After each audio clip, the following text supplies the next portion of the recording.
গাজায় গণহত্যা চালাতে গিয়ে চড়া মূল্যই দিতে হচ্ছে ইসরায়েলকে। নিজের স্বার্থ হাসিল করতে গিয়ে লাখ লাখ ইসরায়েলিদের জীবনে বিপর্যয় ডেকে এনেছেন যুদ্ধবাজ নেতানিয়াহু। প্রায় প্রতিদিনই ফিলিস্তিনের প্রতিরোধ যোদ্ধাদের হাতে মারা পড়ছে ইসরায়েলি সেনারা, হাত পা হারাচ্ছে হাজার হাজার সেনা। ২০২৩ সালের অক্টোবর থেকে এখন পর্যন্ত গাজায় নিহত ইসরায়েলি সেনার সংখ্যা প্রায় ৯০০। মানসিকভাবে বিপর্যস্ত অনেকেই, আর যারা যুদ্ধে যেতে চাচ্ছে না তাদের ঢোকানো হচ্ছে জেলে। গাজা যুদ্ধকে কেন্দ্র করে আহত ও মানসিক সমস্যায় বিপর্যস্ত ইসরায়েলি সেনার সংখ্যাও অনেক। এখন পর্যন্ত কমপক্ষে ১৮,৫০০ ইসরায়েলি সেনা ও পুলিশ সদস্য আহত হয়েছে। ইসরায়েলের প্রভাবশালী সংবাদপত্র ইয়েদিওত অহরনোত এ তথ্য জানিয়েছে। এক প্রতিবেদনে বলা হয়, ইসরায়েলের প্রতিরক্ষা মন্ত্রণালয়ের পুনর্বাসন বিভাগ বিভিন্ন মাত্রায় আহত ১৮,৫০০ সৈন্য এবং অন্যান্য নিরাপত্তা বাহিনীর সদস্যকে গ্রহণ করেছে।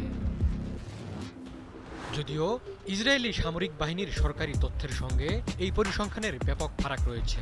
সামরিক বাহিনীর হিসাব অনুযায়ী গাজা অভিযানে এখন পর্যন্ত ৬,১৪৫ জন সৈন্য আহত এবং ৮৯৫ জন নিহত হয়েছে।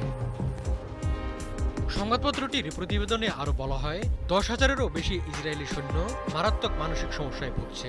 এর মধ্যে ৩,৬৭৯ জনের যুদ্ধ পরবর্তী মানসিক আঘাতজনিত ব্যাধি শনাক্ত হয়েছে। শুধু ২০২৪ সালেই প্রায় ৯,০০০ সৈন্য তাদের মানসিক আঘাতকে স্বীকৃতি দেওয়ার জন্য আবেদন জমা দিয়েছে। এদের মধ্যে দুশ্চিন্তা, বিষণ্ণতা, পারিপার্শ্বিকতার সঙ্গে মানিয়ে নেওয়ার সমস্যা রয়েছে। শনিবারও প্রতিরোধ যোদ্ধারা শেষ করে দিয়েছে ২ ইসরায়েলি সেনাকে। অবরুদ্ধ গাজা উপত্যকার খান ইউনিসে সাজোয়াজানে বিস্ফোরণ ঘটিয়ে ওই ২ ইসরায়েলি সেনাকে হত্যা করেছে হামাসের যোদ্ধারা। রোববার সকালে ২ সেনার মৃত্যুর কথা জানিয়েছে ইসরায়েলি প্রতিরক্ষা বাহিনী।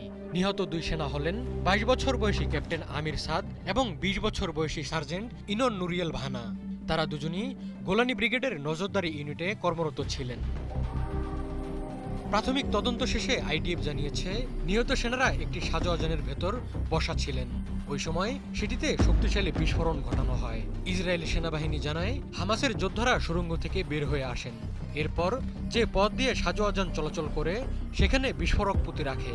সাজোয়াজানটি সেখানে আসা মাত্রই বিস্ফোরণের ঘটনা ঘটে। এতে ২ সেনা নিহত এবং ১ কর্মকর্তা আহত হন। এ ঘটনার পর আরেকটি সাজোয়াজান লক্ষ্য করে হামাসের যোদ্ধারা বোমা নিক্ষেপ করে বলে জানিয়েছে ইসরায়েল।